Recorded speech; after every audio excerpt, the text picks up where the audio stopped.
என்னை ஆட்கொண்டவரும் நான் சேவிக்கிறவருமானேன். ஆண்டவராகிய இயேசு கிறிஸ்துவின் நாமத்தினாலே அன்பினல் வாழ்த்துக்கள்.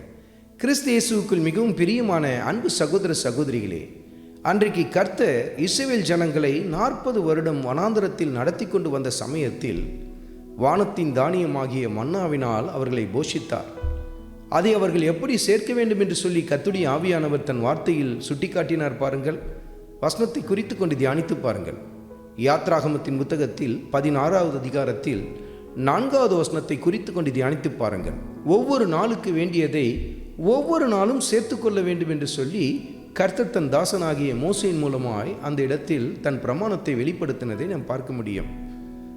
ஒவ்வொரு நாளுக்கும் தேவையானது நீ அன்றைக்கு தான் போய் சேர்க்க முடியும் என்று சொல்லி கர்த்தருடைய ஆவியானவர் சுட்டி காட்டுகிறார். இப்படித்தான் அருமையான மகனே, அருமையான மகளே, நம்முடைய ஆவிக்குரிய ஆகாரத்தை நாம் ஒவ்வொரு நாளும் தேட வேண்டும். பாருங்கள், அப்படி என்று சொன்னால் அன்றைக்கு இஸ்ரவேல் ஜனங்கள் அதிகாலையில் மன்னாவை சேகரிப்பதற்காக புறப்பட்டு போவார்கள்.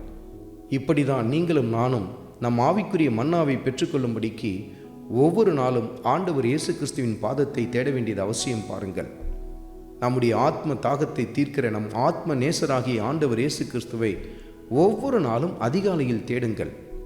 இன்றைக்கு பல பேர் செய்கிற காரியம் என்ன? வாரத்தில் ஒரு முறை தான் அவங்க ஆண்டுடைய சன்னிதானத்துக்கு வருவாங்க. அன்றைக்கு தான் கர்த்தருடைய வார்த்தையை கேட்பாங்க. அன்றைக்கு தான் வேதாகமத்தையே எடுத்துக்கொண்டு போவாங்க. அன்றைக்கு தான் அவங்க கண்கள்லேயே வேதாகமும் தெரியும். இப்படிப்பட்ட ஒரு நிலையில் மகனே, மகளே, உன் வாழ்க்கை காணப்பட்டு கொண்டிருக்கிறதா? இந்த காரியங்கள் எல்லாம் மாறட்டும். ஒவ்வொரு நாளுக்கு வேண்டிய ஆகாரத்தை நீ பெற்றுக்கொள்ளும்படிக்கு ஒவ்வொரு நாளும் அதை தேட வேண்டும் என்று சொல்லி கர்த்தருடைய ஆவியானவர் சுட்டி காட்டுகிறார். ஒவ்வொரு நாளும் ஆண்டவர் இயேசு கிறிஸ்துவின் பாதத்தை தேடுங்கள். உங்களுடைய முதல் வேலை, அதிகாலையில் நீங்கள் எழுந்தவுடன் நீங்கள் செய்கிற முதல் வேலை ஆண்டவர் இயேசு கிறிஸ்துவின் வேதத்தை வாசிப்பதும் அவருடைய சமூகத்தில் அமர்ந்து ஜெபிப்பதுமாய் இருக்கட்டும் என்று சொல்லி கர்த்தருடைய ஆவியானவர் உங்களோடு கூட இடைப்பட்டு கொண்டிருக்கிறார். அருமையான மகனே, அருமையான மகளே, ஒவ்வொரு நாளும் ஆண்டவர் இயேசு கிறிஸ்துவின் சமூகத்தை கருத்தாய் தேட ஆரம்பியுங்கள். கர்த்தர் உங்கள் ஆவிக்குரிய தாகத்தையும் தீர்க்கிறது மாத்திரமல்ல, உங்கள் சரீர பிரகாரமான தேவைகளையும் கர்த்தர் சந்தித்து தன் மகிமையை வெளிப்படுத்துவார். ஆண்டவராகிய இயேசு கிறிஸ்துவின் கிருபை உங்கள் அனைவரோடும் கூட இருப்பதாக.